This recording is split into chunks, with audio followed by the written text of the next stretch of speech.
శ్రీ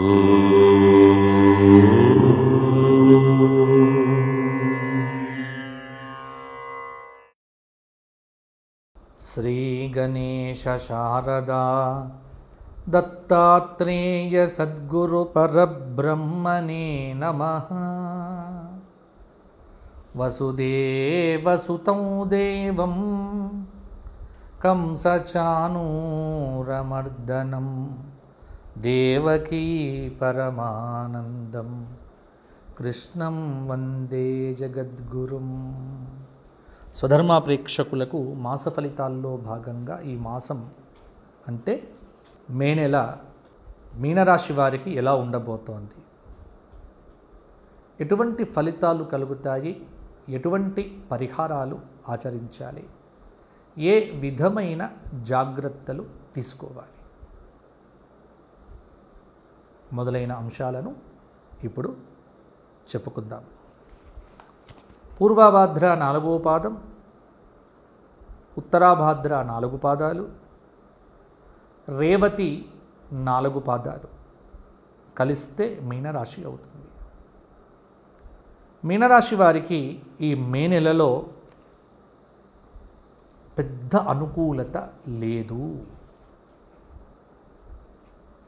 విపరీతమైనటువంటి ఒత్తిడి, అభిప్రాయ భేదాలు,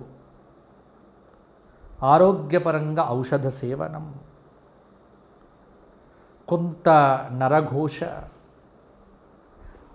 అకారణమైనటువంటి విరోధములు మొదలైనవి అధికంగా ఉండవచ్చు.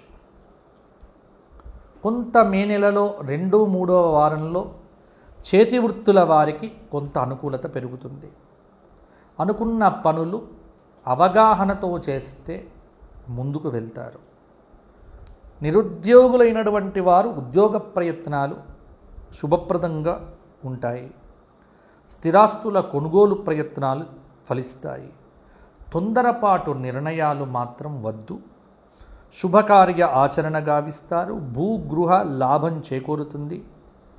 జాగ్రత్త వహించండి. ప్రతి విషయంలో ప్రతి మాట మాట్లాడేటప్పుడు కొంత ఆలోచన చేయండి. తొందరపాటు చర్యలు, తొందరపడి నిర్ణయాలు తీసుకోవటం, ఈ రెండింటిని మీనరాశి వారు విడిచిపెట్టాలి. కొంత నరఘోష వల్ల మీకు ప్రభావం అధికమవుతుంది.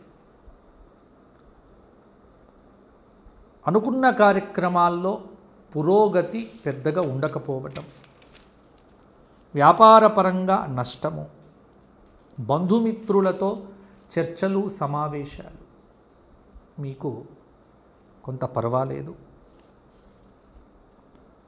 కొంతమంది వ్యక్తుల యొక్క ప్రభావము మీ మీద అధికంగా ఉంటుంది.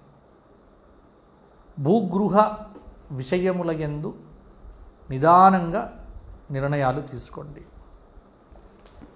అలాగే వాతావరణంలో వస్తున్న మార్పుల కారణంగా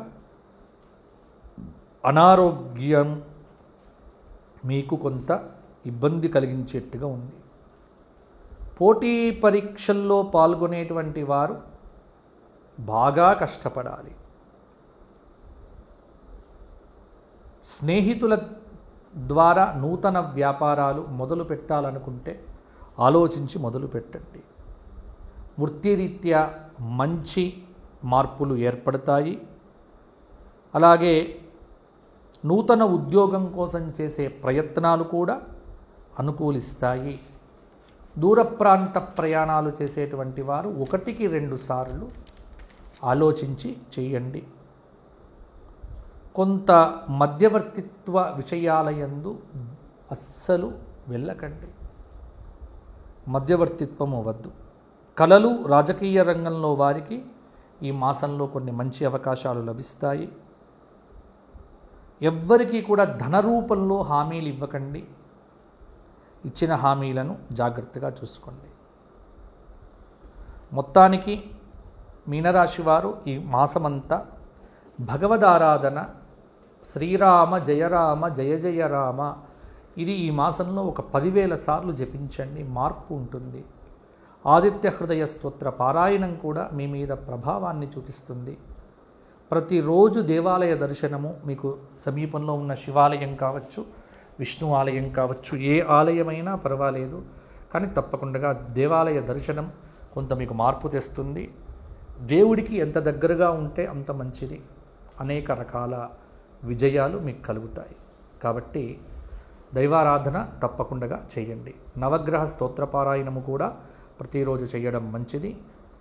శనివారం నాడు శనైశ్చర సంబంధ స్తోత్రపారాయణాదులు కూడా మీకు చాలా మేలు చేకూరుస్తాయి. మీనరాశి వారు ఎవరైనా వ్యక్తిగత జాతక పరిశీలన కోసం నాతో మాట్లాడవచ్చు. కింద కనిపిస్తున్న నెంబర్కు ఫోన్ చేసి అపాయింట్మెంట్ తీసుకోవడం ద్వారా నేను మాట్లాడడం జరుగుతుంది. కాబట్టి మాట్లాడే వాళ్ళు తప్పకుండా ప్రయత్నం చేయండి. ఫోన్ చేసేటువంటి వారు ఉదయం 10 గంటల నుంచి రాత్రి 8 లోపల మాత్రమే కాల్స్ చేయండి. ఎందుకంటే 10కి మీరు వీడియో చూసి 10:30, 11 గంటలకు కాల్ చేయడం కరెక్ట్ కాదు.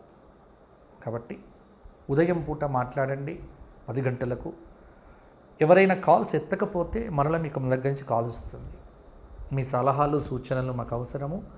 మా స్వధర్మ సేవా ఫౌండేషన్ చేస్తున్న కార్యక్రమాలు, వాటికి సహాయం చేయాలనుకునే వారికి కూడా అవకాశం ఉంది.